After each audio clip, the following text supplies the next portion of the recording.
I never imagined I'd feel this way about someone I had loved like a daughter. Her name is Emily, and I raised her from the age of 5. Her mother passed away suddenly, and I promised myself I would protect her, guide her, and give her everything I could. I kept that promise, not out of obligation, but out of love.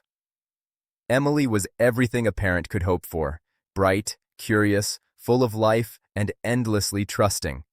I spent years providing for her: school fees, extracurricular activities, tutoring, trips, little rewards for good grades.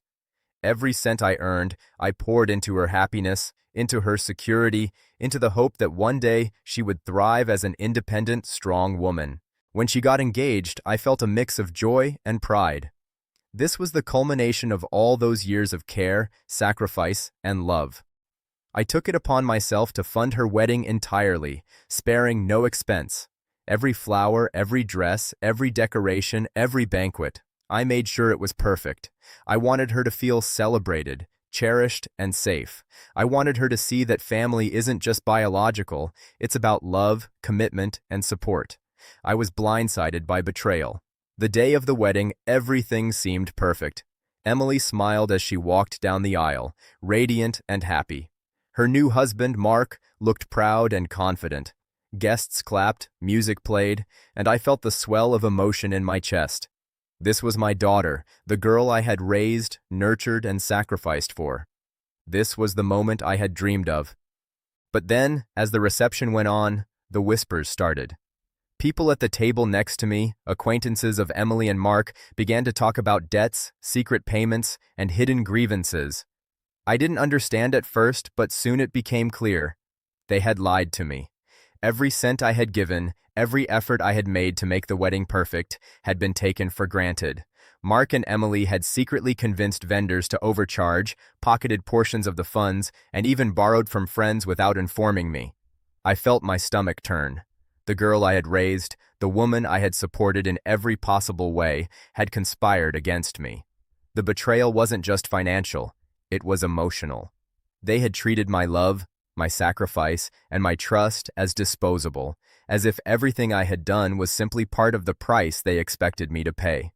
I confronted them quietly later that night. Emily, Mark, how could you do this? I asked, my voice calm but tight with hurt.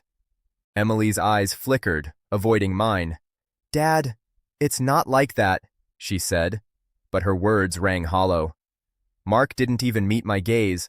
Their excuses, weak and rehearsed, couldn't erase the years of care and trust I had poured into her life. I realized then that betrayal comes in many forms. It isn't always about infidelity or lies of the heart. It can be about taking someone's love, trust, and sacrifice and treating it as something owed rather than earned. I had given my all, and they had returned deception and greed. I left the reception quietly, unable to bear the sight of smiles that had been built on lies, of laughter that had hidden manipulation. I returned home, alone, thinking about every birthday I had celebrated with her, every scraped knee I had bandaged, every sleepless night I had endured to ensure she had everything she needed, and I felt the bitter sting of betrayal, sharper than any physical pain I had ever known. In the days that followed, I distanced myself from both of them.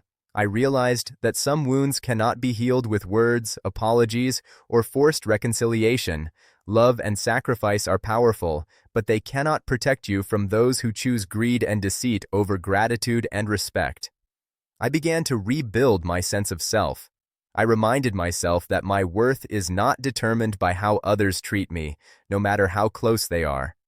The betrayal of Emily and Mark was painful, yes, but it also taught me a hard lesson.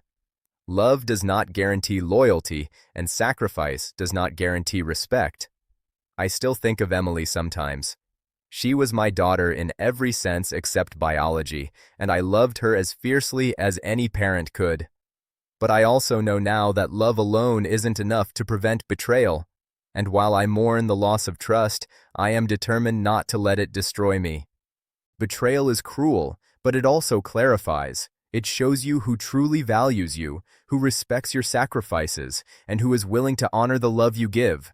And from that clarity, I found my strength, my dignity intact, my heart still capable of love, and my resolve unbroken.